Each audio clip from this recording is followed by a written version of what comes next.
We just came back from a crazy 6-day, 5-night tour through the biggest cave in the world. It's called Son Doong Cave.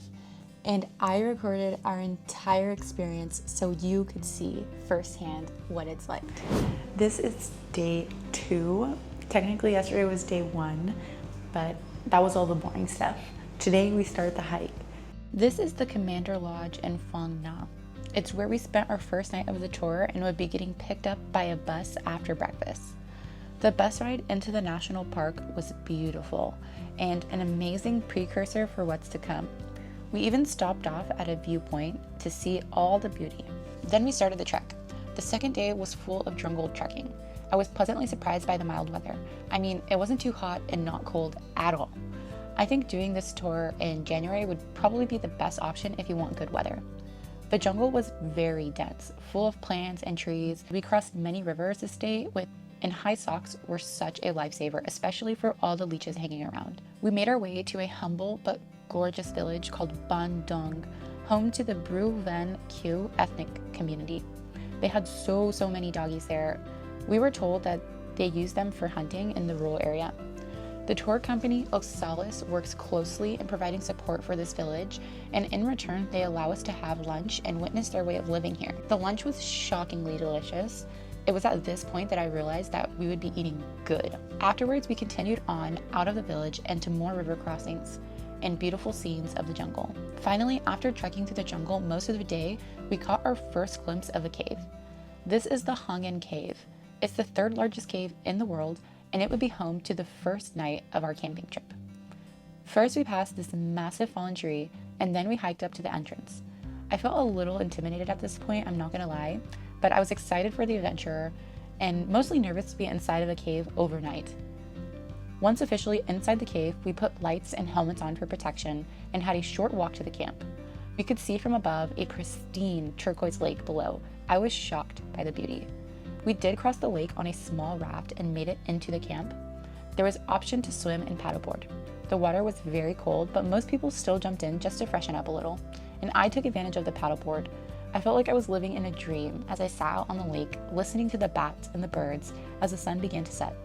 The camp itself was amazing. I should have recorded the toilets because that was impressive. The tour company Oxalis provides probably the nicest camping toilets I've ever encountered. The first night camping, I was surprised with how well everything was organized and set up. Good morning, guys. It's currently 7 a.m. and we're getting ready to start our next day of this trek. We're actually inside the Hungan cave. I showed you guys the camp yesterday. Today we're going to be exploring all the way through the cave and then into the Son Doong cave, which is the biggest cave in the world. We headed out, leaving the camp behind. The porters break down the tents and carry them to the next camp for us. The day started off beautiful with some huge cave formations, and then we could see the exit of the cave just like a 30-minute trek into the day. We crossed a small river inside the cave and continued over some rocky terrain, making it to the most beautiful cave exit in the world. Actually, the movie Peter Pan was filmed in this exact spot, and for a moment you could forget where you were and think you were about to enter Neverland. I mean, seriously. It was the first time on the tour I was genuinely left speechless. We stopped here for a while to take pictures and enjoy the stunning view. We crossed another river. This one was a little strong but not too deep, and then we said goodbye to the Hungan cave, and before we knew it, we were back trekking through the jungle, with the cave behind us in the distance. Now, there were so many leeches in the jungle. Some people had like 3 to 4 leeches attached to them, and that's why everyone is wearing long socks. This part of trekking through the jungle was a little difficult, especially the part right before making it to our lunch spot, which is also where we would put on the harness for the first time, because after this delicious meal, we would enter the Son Doong cave. And again, the food was just so scrumptious. The Son Doong cave was only first explored in 2009 to 2010, but a local man discovered it back in 1990. I was all geared up and ready to go. Not gonna lie to you guys, the nerves were getting to me a little bit here. The entrance was tiny and dark and perfectly hidden in the dense jungle. I waited to go pretty much last. I clipped into the ropes and began my descent into the cave. It wasn't scary at all though. The safety team ensured you made the correct moves along the way and helped you clip in and clip out of the rope. I never felt like I was going to fall at any point, and I started to really enjoy rappelling by the end of the descent. We had a few more rocky sections to cross before we stopped to see the viewpoint of the entrance of the cave. You can really appreciate how tiny the entrance is here. But right away, you feel like you are in a different planet. I mean, it's huge inside. There are rivers and bridges, and we had to cross some bridges actually because the water in the river is too deep and too strong to cross by foot. But we clipped into the safety rope and walked across perfectly fine. Shortly after that, we saw the tallest stalagmite in the world, standing 80 meters or 260 feet tall. This formation is millions of years old, and stalagmite can only grow 1 centimeter every 100 years. Just off to the right, we saw the famous Hand of Dog viewpoint. Off in the distance is where the first explorers thought the cave actually ended, but in reality, it is just a sinkhole. And our campsite for the second night in the cave was located right outside of it. I was so excited to see how beautiful our camp for the night would be from up above. We made it into the camp that evening, and I walked straight to my tent to find we were last in the row and had the best view of the sinkhole from our tent. We quickly dropped our bags and put on a life jacket to go explore some more. Our guide led us to a hidden river where we all took a dip in the cold water, but it was a once-in-a-lifetime experience. Good morning, guys. We're about to head off on day 4 of our trek, and we were told that today's supposed to be the most beautiful day, so just stay tuned because I'm going to have some amazing videos for you. Day 4 started off with a lot of tight rocky spaces. It was made easy though with the safety assistants helping us along the way.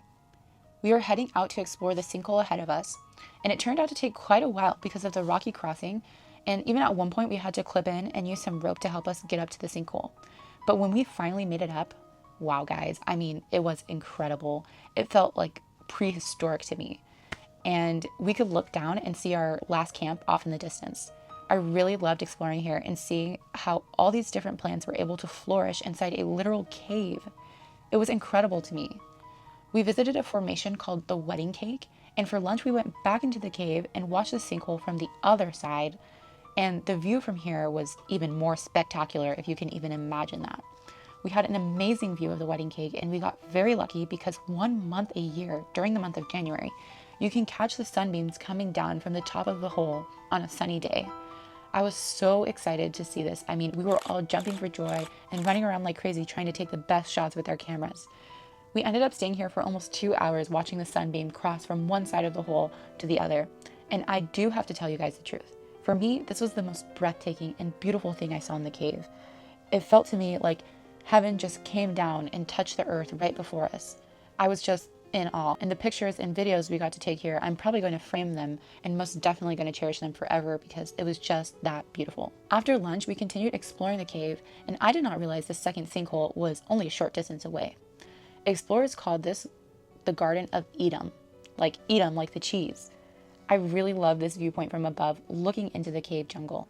Now, can you imagine when cave explorers saw this, they thought for sure this would be the exit of the Son Doong cave, but it wasn't. This is when they realized they were dealing with a monster-sized cave. We trekked up the trail into the Garden of Edom.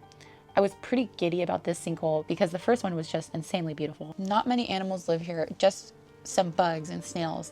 Sometimes flying foxes come down from the top to eat something, and same with monkeys. There are a million bats and rats though. I didn't see any rats, but I did see their tracks, and I definitely saw many bats. This fern here grows only in the Son Doong cave. It actually has adapted to life as a cave plant. We stopped in the garden for a bit to explore the nature and all the green surrounding us. I really couldn't believe where I was standing in that moment. It really just felt like a movie. And from the top of the garden, we could see our next and final camp of the cave.